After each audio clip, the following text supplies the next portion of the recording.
Good evening, Mr. Cilliers. Thank you very much for being here.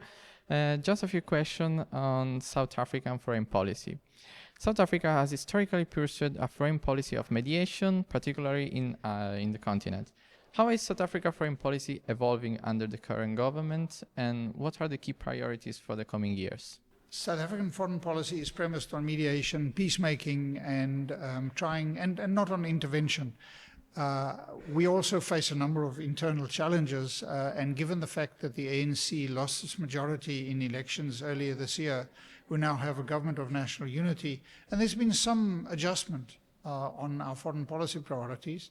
Also, we find recently that our ability to engage on peacekeeping has declined, but South Africa remains one of the most important African countries, really committed to Africa's development, really committed to trying to use mediation to take Africa forward.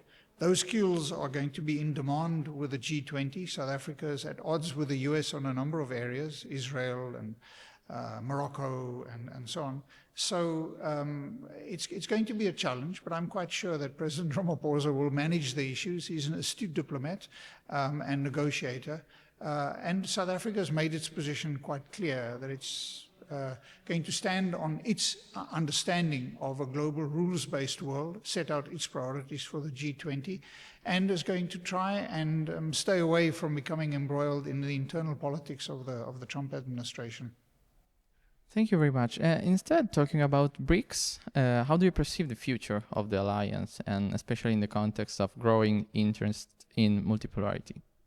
So South Africa, of course, is an important member of BRICS. It was until recently the only African member of BRICS, and has played an important role in trying to expand the African membership of the BRICS alliance.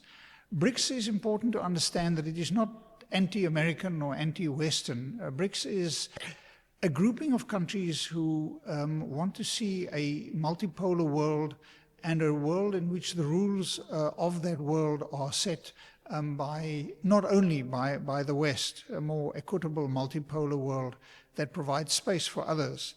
And BRICS has got a very diverse membership. It includes fully fledged democracies like South Africa, India, and others, but it also includes, like many groupings, autocracies and countries that have perhaps a different belief in different values.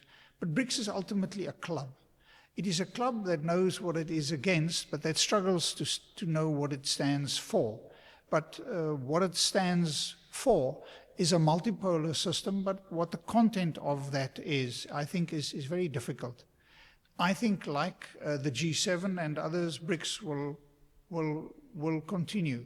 We are in a multipolar world of clubs, where the stark divisions, I think, have given way to a world in which the power and the agency of the global south is much more prominent. And we see that regions, in a sense, are disconnecting from the global commons. A more regionalized world where power is dispersed, where it is much more complex, and where we also see that the role of business, business and the private sector, and vis-a-vis governments is changing. So South Africa will have to balance its issues in that changing, complicated world.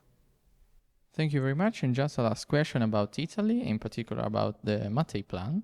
So the Mattei Plan aims to strengthen ties between Italy and Africa, particularly in the fields of energy and sustainable development. How do you think it could impact the relation between South Africa and Italy?